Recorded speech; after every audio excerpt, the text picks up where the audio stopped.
काय रे राहुल, रिझल्ट तर चांगला लागलाय, मग असं तोंड पाडून बसायला काय झालं? काय नाही रे, पण आता काळजी वाटते भविष्याची. अरे 12वी झाली, आता तर खरी मजा आहे. तीच तर अडचण आहे रे.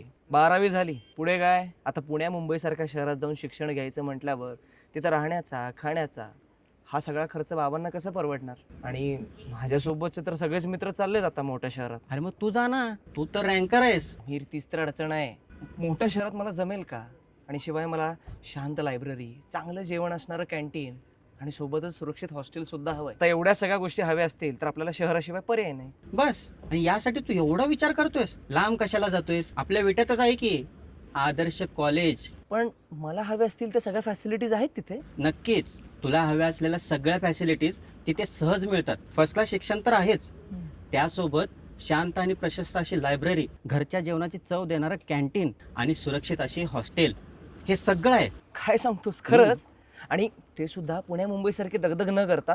हो, तू इथल्या प्रसन्न वातावरणात तुझ्या अभ्यासाचा रेकॉर्ड नियमित कायम ठेवू शकशील. अरे तर मग काम झालंच. मी आपला उगाचच काळजी करत बसलो होतो. मी आत्ताच घरी जातो आणि बाबांशी बोलून ना आदर्श कॉलेजमध्येच ऍडमिशन घेतो. हा, मोठ्या स्वप्नांसाठी मोठ्या शहरांची गरज नसते. आदर्श इंजिनिअरिंग कॉलेज विटा, उच्च दर्जाचे शिक्षण, शांत व समृद्ध लायब्ररी, घरगुती चवीचे कॅन्टीन व मेस, सुरक्षित व सुसज्ज हॉस्टेल आणि शहराच्या धामधुमीपासून अलिप्त असा ग्रीन कॅम्पस.